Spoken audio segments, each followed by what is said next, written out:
A'udzubillahi minasyaitonirrajim. Bismillahirrahmanirrahim. Alhamdulillahirabbil alamin. Nahmaduhu wa nasta'inuhu wa nastahdihi wa nastaghfiruh wa na'udzubillahi min syururi anfusina wa min sayyiati a'malina. May yahdihillahu fala mudilla lahu wa may yudlilhu fala hadiyalah. Nashhadu an la ilaha illallah wa nashhadu anna Muhammadan 'abduhu wa rasuluh. Allahumma shalli ala sayidina Muhammad wa ala alihi wa sahbihi ajma'in. Alhamdulillah, syukur pada Allah Subhanahu wa taala. Dan salawat dan salam kita panjatkan kepada baginda Nabi sallallahu alaihi wasallam. Hari ini alhamdulillah selamat bertemu kembali kita di muka surat 231 dalam siri tadabbur Al-Quran, setiap hari satu muka surat. Alhamdulillah, hari ini kita akan bersama-sama di surah Hud ayat yang ke-82 sehingga ayat yang ke-88.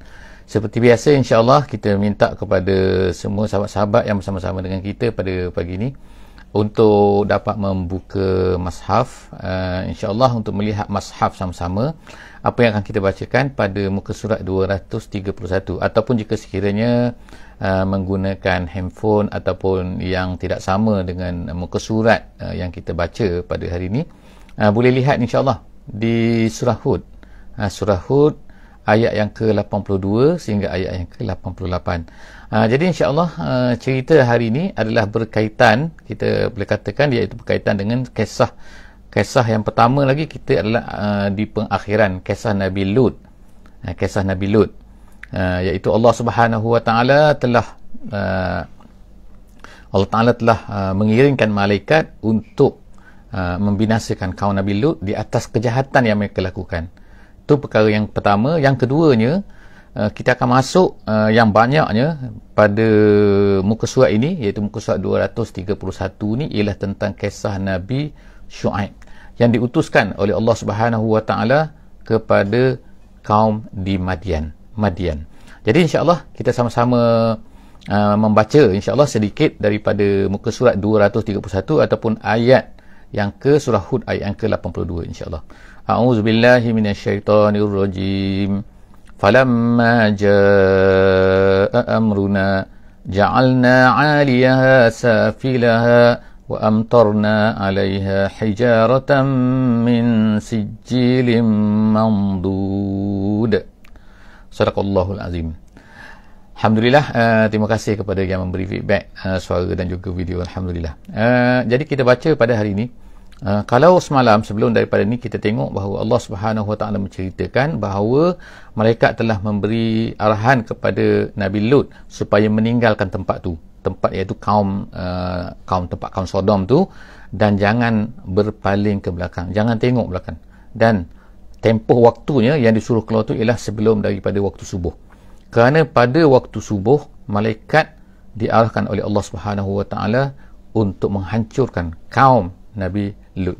Jadi Nabi Lut dan juga orang-orang yang beriman bersama dengan dia, maka keluar daripada tempat tersebut, lalu Allah Subhanahu wa taala pun membinasakan. Bagaimana Allah Subhanahu wa taala membinasakan kaum Nabi Lut ni? Kita baca dalam ayat ni, ayat 82 muka surat 231 ni, falamma jaa'a amruna, dan apabila telah datang amruna. Amruna artinya ialah arahan, keputusan daripada Allah Subhanahu wa taala untuk membinasakan kaum Nabi Lut tersebut, kaum Sodom tersebut. Jadi Allah SWT kata ja'alna. Bagaimana cara dia? Allah Ta'ala sebut ja'alna 'aliyaha safilaha. Allah Ta'ala menjadikan, kami jadikan 'aliyaha. 'Aliyaha tu ialah maknanya kampung tu, iaitu negeri tu. Jadi 'aliyaha iaitu yang bahagian atasnya, kemudian safilaha menjadi bawah. Jadi yang atas diterbalikkan macam tu.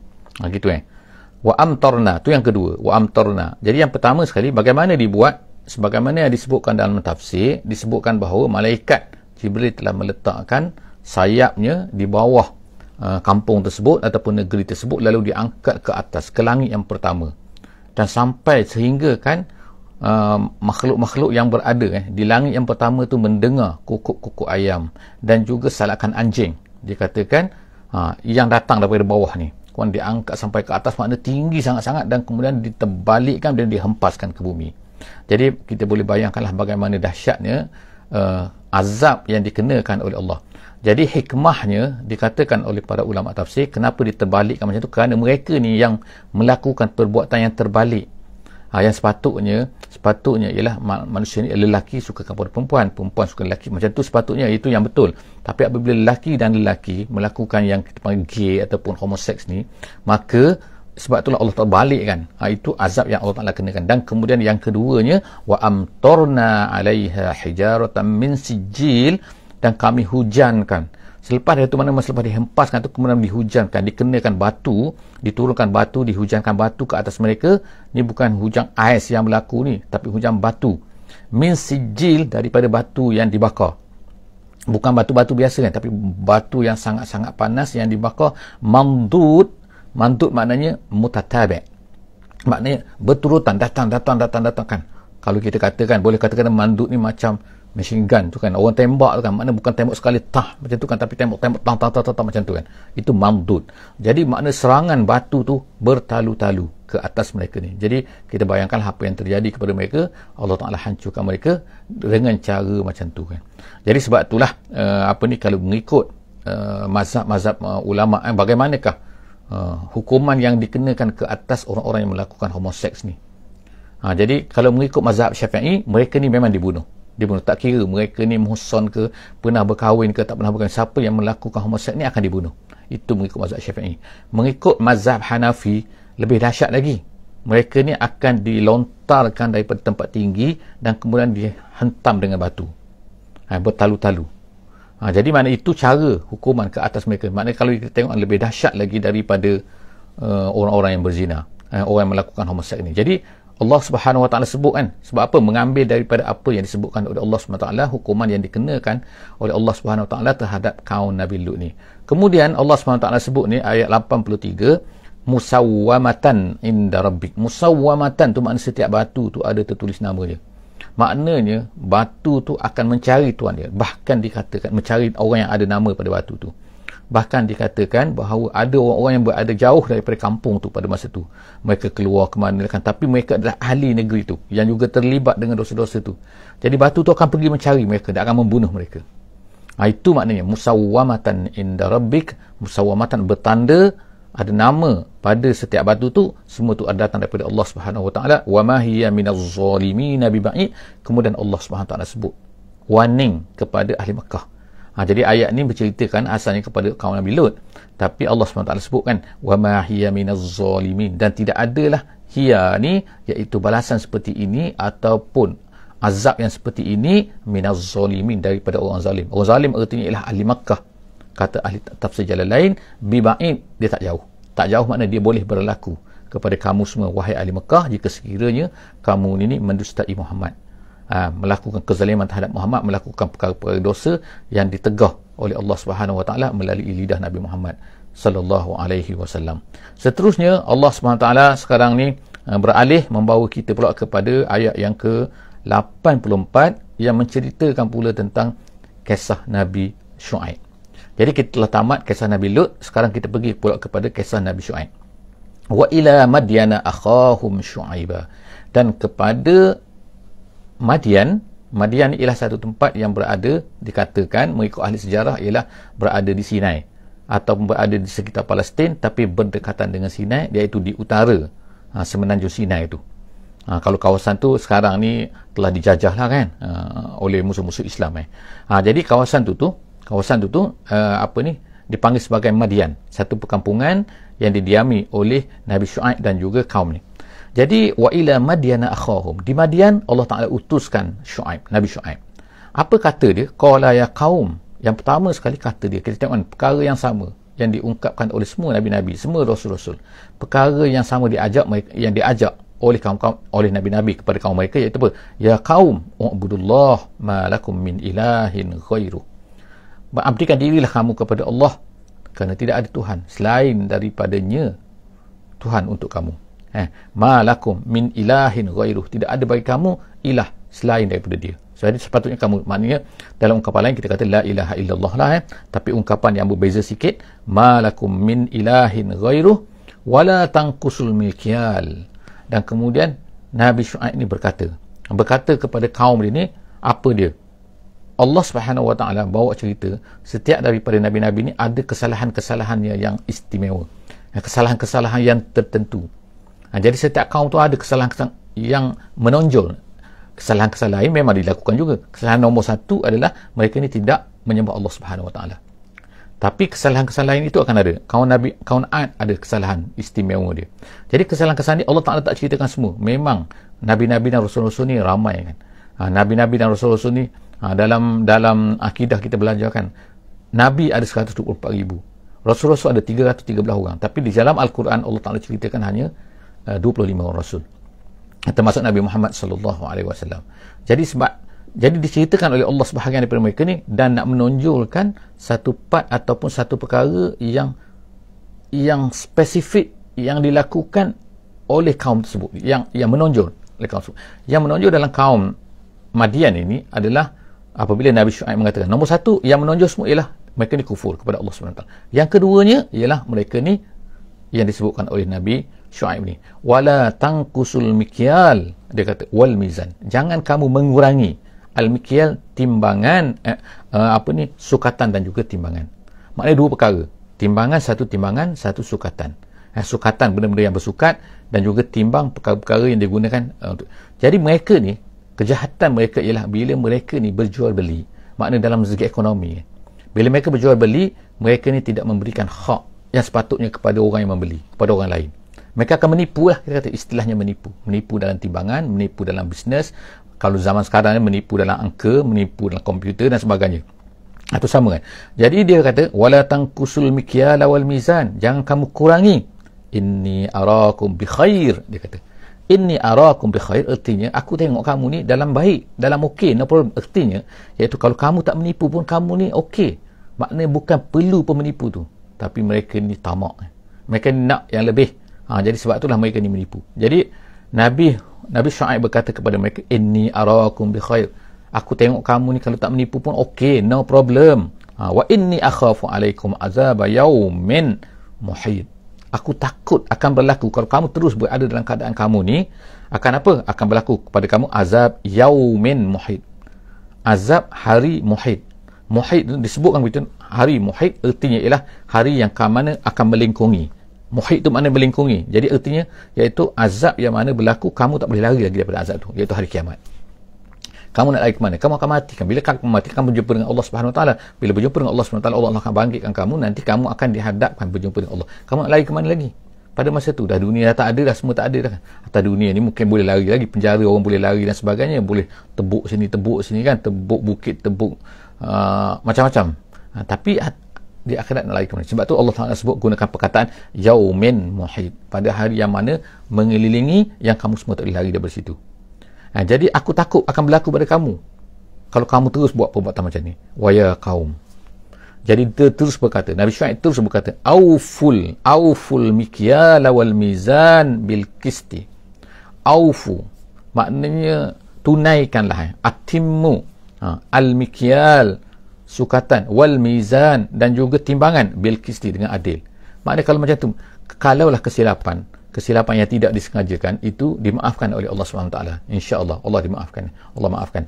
Tapi kalau yang tak boleh ni ialah sengaja, memang sengaja nak menipu kan, nak menipu timbangan, ini perkara ni sangat-sangat biasa kepada orang bisnes kan. Orang bisnes kan akan tahulah benda ni kan, iaitu perasaan untuk menipu kan, kurang. Jadi sebab itulah kita ni sepatutnya digalakkan kan, kalau kita ni jadi peniaga, digalakkan kita ni memberi lebih baik kita ni memberi lebih kepada orang daripada kita mengurangi timbang. Sebab apa? Bila kita kurangkan timbangan, artinya kita tak ambil hak dia. Kita lebih tak apa, ini hak kita nak beri kepada dia, itu terpulang pada kita. Jadi sebab itulah Nabi Syuaib berkata kepada kaum dia, aufu, tunaikanlah al-mikyal wal mizan bil qisti, dengan adil. Wala tabkhasun nasa asya'ahum, jangan kamu tabkhas. Tabkhas artinya tangkus, kamu kurangi asya'ahum, kamu kurangi manusia hak-hak mereka, asya' mereka, iaitu apa-apa yang ada pada mereka. Maknanya hak mereka jangan tidak kamu tunaikan, hendaklah kamu berikan, jangan kamu kurangi. Lepas tu wala ta'sau fil ardi mufsidin, dan jangan kamu ta'sau tu maksudnya ialah tufsid, maknanya jangan kamu merosakkan di atas muka bumi ini sebagai orang-orang mufsid, sebagai orang-orang yang merosakkan. Jadi artinya ialah apa? Kaitan apabila kita ni melakukan mengurangi timbangan, mengurangi maknanya merosakkan dalam bisnes, tidak memberi hak orang lain, itu sebenarnya merupakan satu kerusakan. Jadi apa yang berlaku sekarang kita tengok kan, bukan sekadar tu dengan rasuahnya, dengan orang, maknanya macam-macam kan, mengurangi hak manusia kan. Contohlah katakan sepatutnya kita buat jalan raya macam ni kan, tender, projek dan sebagainya kan. Jadi sepatutnya kita kena buat sebagaimana sepatutnya dengan harganya kan. Bukan kita ni mengurangi, cari jalan untuk dapat supaya kita dapat untung lebih. Itu adalah termasuk apa yang berlaku sekarang ni. Banyak sangat kan yang berlaku sekarang ni, iaitu manusia mengurangi hak manusia. Orang ambil hak orang lain kan. Nak buat jambatan ke, nak buat apa kan selepas banjir kan, macam-macam kan. Projek-projek kan, maknanya dia kurangi hak orang tu kan. Sepatutnya itu hak mereka, hak orang miskin, hak orang kampung, hak orang negeri, hak orang bandar, hak orang, hak manusia-manusia kan. Sepatutnya kena berikan, jangan ambil kecuali hak kita. Jadi Allah Subhanahu Taala sebut sini wala ta'sau, kerana perbuatan itu adalah merupakan pembinasaan. Samalah dengan orang yang merosakkannya, membuat kerosakan atas muka bumi ini. Baqiyatullahi khair. Nabi Syuaib berkata, Baqiyatullah ni ialah rezeki yang Allah Subhanahu Taala. Baqiyatullah maksudnya rezeki yang Allah Taala berikan kepada kamu, hasil bukan melalui cara tipu tu. Itu makna baqiyah. Baqiyatullah khair. Itu adalah lebih baik untuk kamu. Mana apa yang kamu apa yang kamu dapat melalui bukan jalan tipu, itu adalah khair untuk kamu. Baqiyatullah khair lakum in kuntum mu'minin, kalau kamu tu beriman kepada Allah Subhanahu wa taala. Wa ma ana alaikum bihafiz, dan kemudian Nabi Syuaib berkata, wa ma ana alaikum bihafiz, aku ni tak boleh, aku ni bukan nak jaga kamu, maknanya aku ni bukan penentu nak beri dosa, nak beri pahala pada kamu, tapi aku tak boleh maafkan kamu. Makna itu maksud dia kan. Wa ma ana alaikum bihafiz, aku bukan penjaga kamu. Maknanya kalau kamu buat salah, kamulah akan bertanggungjawab di hadapan Allah Subhanahu wa taala. Aku bukan pembalasnya. Kemudian ayat yang ke-87. Ayat yang ke-87, mereka pemulalah mempersenda-sendakan. Bila Nabi Nuh ni, bila Nabi Syuaib ni kan berkata macam ni kan kepada mereka ni, mereka pemulalah. Mula. Ni apa yang berlaku, Allah Ta'ala ceritakan, iaitu persendaan-persendaan ni. Mereka ni, sama perkara ni berlaku kepada Nabi Muhammad kita pun berlaku. Orang Quraisy ni mempersendakan Muhammad. Zaman sekarang pun orang akan mempersendakan orang-orang yang beragama ni. Apabila orang ajak kepada Islam, macam-macam orang katakan, nak jadi ustaz ke, nak jadi ustazah ke, sejak bila alim ni ke, kita tak boleh, macam-macam lah. Maknanya cara orang mempersendakan orang-orang yang nak kepada Islam ni. Jadi kita tengok apa yang berlaku ni, rupanya dah berlaku dah di zaman Nabi Syuaib. Manusia tetap manusia kan, manusia tetap manusia yang tidak ingin kepada agama, yang bila ditegur, mereka ni akan cubalah untuk bermain-mainkan, mempermainkan, terutama kalau mereka ni adalah majoriti. Jadi kita tengok sini, mereka ni berkata, qalu ya Syuaib, wahai Syuaib, asolatuka ta'muruka an natruka ma ya'budu aba'una au an naf'ala fi amwalina ma nasha'.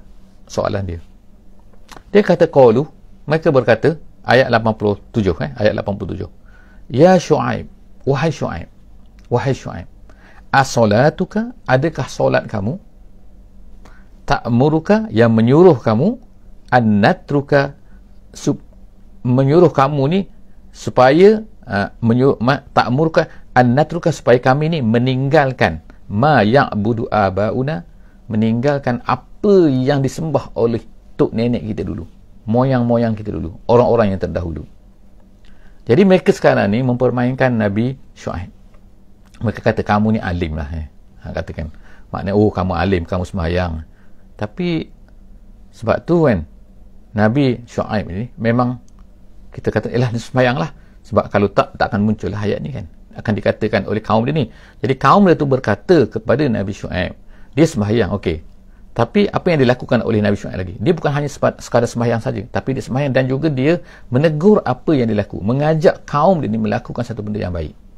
Jadi oleh kerana itulah, maka kita boleh faham dari sini bahawa tidak cukup hanya sembahyang saja kita ni, tetapi kita perlu untuk melakukan satu benda yang lain tu, iaitu apa? Kalau kita tengok kemaksiatan berlaku dalam masyarakat, maka kita mesti tegur, kita mesti ajak. Kalau orang tidak beriman dan sebagainya kan, bukan kita menjaga diri kita dan kemudian kita biarkan manusia lain tu terpulanglah pada dia nak buat apa pun. Itu bukan sifat Nabi-Nabi, Itu bukan sifat sebagai seorang muslim mukmin. Orang muslim mukmin diajar secara tidak langsung oleh Allah Subhanahu Wa Taala sini melalui kata-kata ni, iaitu Nabi Syuaib ini, dia ni adalah seorang yang sembahyang, dan kemudian dia telah menegur. Jadi sebab itulah dia kata kat sini, qalu ya Syuaib, wahai Syuaib, adakah sembahyang kamu menyuruh kamu, menyebab kamu ni menyuruh kami supaya kami tinggalkan. Jadi automatically kita boleh faham bahawa Nabi Syuaib ini meminta kepada mereka, kamu tidak sepatutnya mengikut apa yang dibuat oleh tok nenek kamu dulu, oleh moyang-moyang kamu dulu, oleh orang terdahulu. Sebab kamu hanya hendaklah menyembah Allah. Ertinya ialah nenek moyang mereka membuat satu perkara yang salah. Jadi kita tidak boleh mengikut apa-apa yang salah yang dilakukan oleh orang terdahulu daripada kita. Kalau benda tu tak betul dari segi syarak, tak betul dari segi syariat, kita mesti tinggalkan. Tak boleh, kita kena berubah. Kita kena pergi kepada yang betul, bukannya terus menerus kerana dia dilakukan. Jadi itulah kata-kata persendaan yang dikatakan oleh orang-orang Madian kepada Nabi Syuaib. Kemudian dia kata, wa an naf'al au an naf'ala fi amwalina ma nasha'. Perkara yang kedua ialah mereka ni nak buat ikut suka hati pada harta mereka. Mereka kata, ini bisnes kami, ini harta kami, terpulanglah pada kami nak tipu orang apa pun, ikut kami lah kan. Dan kami nak buat apa? Kalau ikut ayat ni ialah an naf'ala fi amwalina ma nasha'. Ini harta kami nak buat apa-apa terpulang pada kami lah. Jadi Nabi Syuaib melarang mereka. Kalau ikut dalam Islam kita pun kan, maknanya walaupun seseorang itu memiliki harta, tetapi dia tidak boleh membazir suka-suka hati kan. Sebab membazir adalah dilarang. Dan dia tak boleh membuat satu benda yang memudarat orang lain kan. Dia tak boleh membinasakan harta dia suka-suka hati, walaupun harta dia kan. Walaupun harta dia nak bakar harta dia nak apa. Dia kata terpulang pada akulah. Jadi Nabi Syuaib berkata kepada mereka, mengajak kepada mereka, ini ialah apa kan. Walaupun harta kamu, tapi kamu tak boleh buat ikut suka hati, sebab itu adalah amanah daripada Allah Subhanahu Wa Taala. Sepatutnya kamu tunaikan haknya, sepatutnya kamu buat macam ni, buat macam ni dan sebagainya. Jadi mereka ni persendakan, oh semayang kamu yang menyuruh kamu buat macam tu ke? Dia katakan, innaka la antal halimur rasyid. Dia kata, awak ni, dia kata, innaka la anta, kamu ni Syuaib, al halim ar rasyid, kamu ni baik sangatlah. Alhamdulillah, minta maaf Jadi dia kata, oh kamu ni baik sangatlah, halim ni berhati lembut. Dia kata ar-rasyid, cerdik sangat. Ini bukannya puji, tapi ini adalah merupakan persendaan daripada kaum Madian kepada Nabi Syuaib. Seterusnya ayat yang terakhir, ayat yang ke-88, qala ya qaum, dia kata qala ya qaum, berkatalah Nabi Syuaib kepada mereka. Qala, dia berkata kepada ya qaum, ara'aitum in kuntu ala bayyinatin min rabbi. Apa pandangan kamu kalau aku ni ada bayinah, ada bukti daripada Tuhan aku, min rabbi wa razaqani minhu rizqan hasana, dan diberikan kepada aku, maknanya tak jadi seperti kamu ni. Bagaimana kalau Allah Ta'ala berikan kepada aku harta yang baik, maknanya tak macam kamu ni dengan penipu dan sebagainya. Bagaimana, apa fikiran kamu? Wa ma uridu, Nabi Syuaib ni berkata, aku ni Allah Ta'ala beri yang baik, maknanya tak perlu menipu pun aku boleh dapat harta yang baik. Aku ni bukan nak harta kamu. Jadi dia kata, wa ma uridu an ukhalifakum ila ma anhaakum anhu. Aku bukan nak berbeza daripada kamu apabila aku ni melarang kamu daripada satu benda tu. Maknanya bukan sebab orang tak bagi pada aku, gitulah kita kata pada hari ni kan. Oh, kalau beri pada dia senyap dah tu. Tak, bukan aku marah kepada kamu ni, bukan aku menegur kamu ni sebab aku ni nak kau tak beri pada kami, kau tak beri pada aku. Kalau kau beri pada aku diamlah. Tak, bukan sebab tu. Allah Ta'ala beri pada aku dah cukup dah kan. Allah Ta'ala beri yang halal pada aku dah cukup dah kan. Jadi semua tu kan, bukan aku menegur kamu ni kerana aku nak apa yang ada pada kamu. Tapi Nabi Syuaib berkata, in uridu illal islah mastata'tu. Aku sebenarnya nak baiki kamu, nak betulkan apa yang pada kamu. Apa yang kamu lakukan ni tak betul. Sekadar kemampuan akulah, tapi kan mastata'tu, dia kata in uridu, tidak adalah aku ini illal islah, tidak adalah aku ni nak, melainkan aku nak baiki kamu. Mastata'tu, sekadar kemampuan aku. Dan kemudian dia kata wa ma taufiqi illa billah, dan tidak adalah taufiki, erti taufiki lah kudrati illa billah, melainkan dengan Allah Subhanahu Wa Taala. Maknanya aku tak mampu, aku tak ada kekuatan melainkan apa setakat aku ni ada Allah Subhanahu Wa Taala. Ya Allah Taala suruh aku suruh engkau, aku beritahu kepada kamu semua supaya kamu buat. Wa ma taufiqi illa billah. Apa yang kuasa aku tak ada kecuali aku ada Allah Subhanahu Wa Taala yang akan bantu aku, yang suruh aku buat macam ni. Kemudian dia kata alaihi tawakkaltu, aku hanya akan bertawakal kepada Allah Subhanahu Wa Taala. Wa ilaihi unib, dan aku akan hanya kembali kepada Allah Subhanahu Wa Taala. Jadi itu kisah Nabi Syuaib dengan kaum dia Madian. Kita akan tengok apakah pengakhiran kepada kaum Madian ini, insya-Allah dalam muka surat yang akan datang, iaitu muka surat 232. Setakat itu saja insya-Allah. Hari ini kita tak ada tunjuk Al-Quran, hari ini tunjuk ayat ni. Saya harapnya kepada semua setiap kali insya-Allah akan bersedia dengan mushaf masing-masing insya-Allah untuk melihat apa yang kita baca pada setiap hari. Moga-moga Allah Subhanahu Wa Taala akan berikan sedikit limpahan kefahaman kepada kita berdasarkan kepada ayat Quran yang kita baca pada setiap hari. InsyaAllah moga-moga kita akan dapat berterusan sehingga kita akan tamatkan mushaf seluruhnya insyaAllah. Dan kalau ada, kita akan ulang lagi. Moga-moga setiap hari kita akan dapat satu hembusan baru insyaAllah, sedikit daripada Al-Quran. Banyak sangat ada Al-Quran tu yang kita tidak terokai. Mungkin kita hanya baca tapi kita tak cuba untuk memahaminya. Kita sedikitlah untuk kita dapat faham. Aku qauli hadza wa astaghfirullahal azim li wa lakum. Jangan lupa untuk share, untuk follow, untuk like, untuk subscribe dan juga untuk komen. Insya-Allah kita sudahi dengan bismillahirrahmanirrahim. Wal 'asri innal insana lafi khusr illa allazina amanu wa 'amilus solihat wa tawasaw bil haqqi wa tawasaw bis sabr. Wassalamualaikum warahmatullahi wabarakatuh.